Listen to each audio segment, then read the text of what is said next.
جناب سیدنا موسیٰ علیہ السلام کی پیدائش ہی ایسے وقت پہ ہوئی جبکہ ظالم بادشاہ فرعون بچوں کو قتل کرا رہا تھا۔ نجومیوں نے خبر دی، اطلاع دی کہ ان دنوں میں ایک بچہ پیدا ہوگا جو تیری حکومت کے لیے، تیری بادشاہت کے لیے زوال پیدا ہوگا، تباہی کا سبب بنے گا، بربادی کا سبب بنے گا۔ ہزاروں لاکھوں بچہ پیدا ہوتے ہی قتل کرایا تاکہ وہ موسیٰ علیہ السلام اگر پیدا بھی ہو تو دنیا میں نہ رہ سکے، ختم ہو جائے۔ گھر گھر دائیاں پھرتی تھی، حاملہ عورتوں کو تلاش کرتی تھی، پتہ رکھتی تھی کب بچہ پیدا ہوگا۔ ادھر بچہ پیدا ہوا اور ادھر پکڑ کر لے گئے، بادشاہ کے دربار میں جا کے قتل کر دیا جاتا تھا۔ لیکن اللہ پاک کی ذات بھی بڑی بے نیاز ہے، وہ اس کی مخلوق کسی کے ختم کرنے سے ختم نہیں ہوتی، وہ خود ختم ہو جاتے ہیں۔ اللہ کی مخلوق کو کوئی نہیں ختم کر سکتا۔ سیدنا موسیٰ علیہ السلام کی والدہ کو اللہ پاک نے سمجھا دیا، اطلاع کر دی کہ تم نے اپنے بچے کو کسی کی خبر نہیں دینی، کسی کو اطلاع نہیں دینی، بتانا نہیں ہے کسی کو، بلکہ اللہ نے موسیٰ علیہ السلام کی والدہ کے دل میں القاء کیا کہ تم ایک لکڑی کا صندوق بنواؤ، اس صندوق میں موسیٰ علیہ السلام کو ڈال کر دریا میں ڈال دو۔ والدہ موسیٰ نے حکم کی تعمیل کرنے کے لیے درخان کو لکڑی کی پیٹی بنانے کے لیے کہا، خود تو بیچاری نہیں جانتی تھی بنانا۔ ایسا بنا کے دے جس میں پانی نہ گھسے، بڑی مضبوط لکڑی ہو، بڑا صاف ستھرا ہو۔ ادھر موسیٰ علیہ السلام کی اماں کی مجبوری، درخان نے ناجائز فائدہ اٹھایا، کئی دن تک پوچھتا رہا تو کیا کرے گی، کس لیے بنوا رہی ہو؟ بتیری کوشش کی چھپانے کی، مگر والدہ موسیٰ مجبور ہو گئی بتانے پر، کیونکہ صندوق چا بنوانا تھا۔ کہ ایسا واقعہ ہے، درخان بے ایمان ہو گیا۔ انہوں نے کہا میں کیوں نہ انعام کماؤں، بادشاہ کو اطلاع دوں، مجھے انعام ملے گا، مجھے دولت ملے گی، یہ عورت تو چھپا رہی ہے، میں اطلاع کر دوں۔ یہ نہ سوچا کہ ایک عورت اپنے نور نظر کو، اپنے لخت جگر کو، اپنے پیارے بیٹے کو اگر بچانا چاہتی ہے تو میرا اس میں کیا نقصان ہے؟ میرا کام مزدوری لینا ہے، صندوقچہ بنا کر کے دے دینا ہے۔ اس پر بس نہ کی، بادشاہ کے دربار میں گیا اور بادشاہ کے درباریوں نے جب اسے روکا کہ کیا کام ہے تیرا، اس نے کہا میرا خاص بادشاہ سے کام ہے۔ انہوں نے کہا کیا کام ہے؟ کہ تمہیں بتانے کا نہیں ہے، اس لیے کہ اگر میں نے ان کو بتا دیا تو یہ بادشاہ کو خبر کر دیں گے، میرا انعام مارا جائے گا، مجھے جو انعام ملنا ہے وہ یہ لوگ لے جائیں گے۔ اور یہ نہ سوچا کہ اللہ تبارک و تعالی جل شانہ جو سارے جہان کا پیدا کرنے والا ہے، وہ اگر بچانے پہ آئے گا تو میں کیسے مراؤں گا۔ فرمایا تبارک الذی بیدہ الملک، تبارک الذی بیدہ الملک وہو علی کل شیء قدیر۔ سارے جہان کا خالق و مالک میں، پالنہار میں، رب میں، پیدا کرنے والا میں، لا الہ الا هو یحیی و یمیت،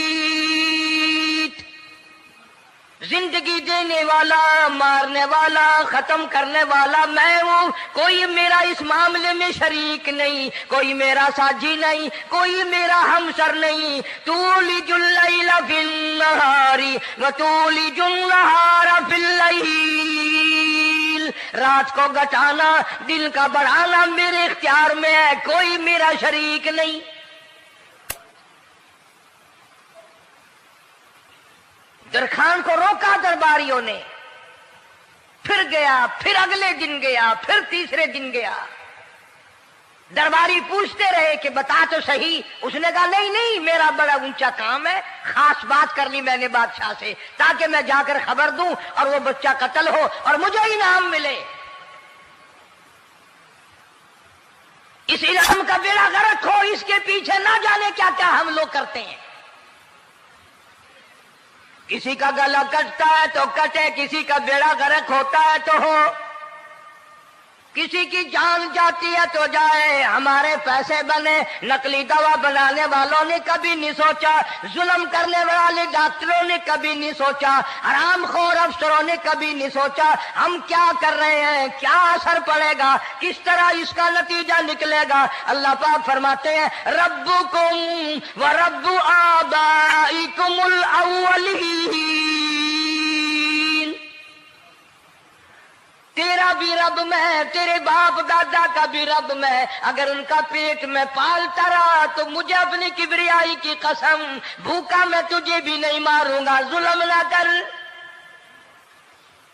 زیادتی نہ کر، حرام خوری نہ کر، کسی کو پتہ چلے یا نہ چلے، تجھے کوئی بڑا افسر پوچھے یا نہ پوچھے، حکومت تجھے کچھ کہے یا نہ کہے، اور اصل حکومت تو میری ہے۔ یاد رکھ جب میں پکڑوں گا ان بطش ربک لشدید، جب میں پکڑوں گا چھڑانے والا تجھے کوئی نہیں ملے گا۔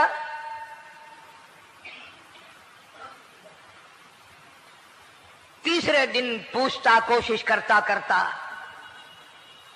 فرعون کے دربار میں پہنچ گیا، بادشاہ کے دربار میں پہنچ گیا، بادشاہ سے ملاقات ہوئی۔ 3 دن تک درباریوں نے پوچھا کہ بات بتا کیا ہے، انہوں نے کہا نہیں نہیں، خاص کام ہے، کوئی بتانے والی بات ہے ہی نہیں۔ جب فرعون کے پاس پہنچا، اللہ بڑا بے نیاز ہے، فرعون نے پوچھا کیوں آیا، کیا بات ہے، اشارے کرتا ہے، اللہ پاک نے زبان گنگی فرما دی۔ میں بچانے والا بڑا یا تو مرانے والا بڑا، میری مخلوق ہے، میرا نبی ہے، میرا پیغمبر ہے، میرا رسول ہے۔ میں نے موسیٰ علیہ السلام کی والدہ کو سمجھایا تھا، وہ مجبوراً تیرے پاس آئی، کمینے اور ظالم شرم نہ آئی، اس کی مجبوری سے ناجائز فائدہ اٹھانے کے لیے آ گیا۔ اندر پہنچا، فرعون پوچھتا کیسے آیا، کیوں آیا، زبان گنگی جواب نہیں دے سکتا۔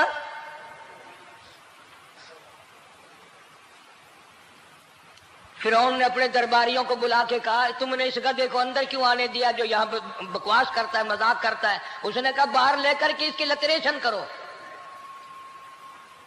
وہ ملازم چپڑاسی وغیرہ جو تھے پکڑ کے باہر لے گئے، دے سر میں جوتا دے، اب ہم تیرے سے 3 دن ہو گئے پوچھ رہے تھے بتا کیا کام ہے، بتا کیا کام ہے، بکواس کرتا ہے۔ اب بادشاہ کو جا کر کے پریشان کیا، مار مار کے کھوپڑی گنجی کر دی۔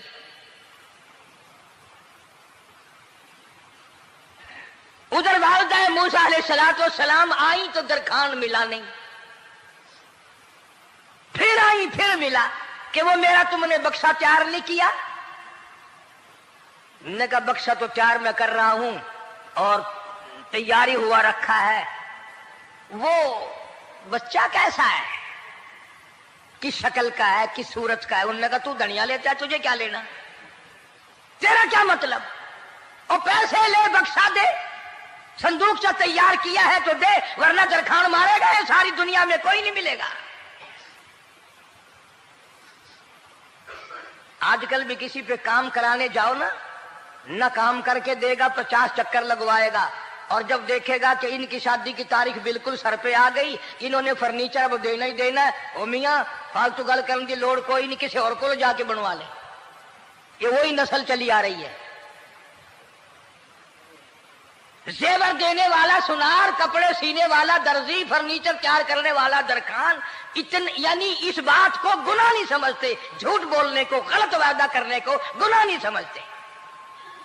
حالانکہ ارشاد فرمایا مدنی کریم صلی اللہ تعالی علیہ وسلم نے منافق کی 3 نشانی، سب سے پہلی نشانی یہ ہے اذا وعد اخلف، جب بھی وعدہ کرے گا اس کے خلاف کرے گا۔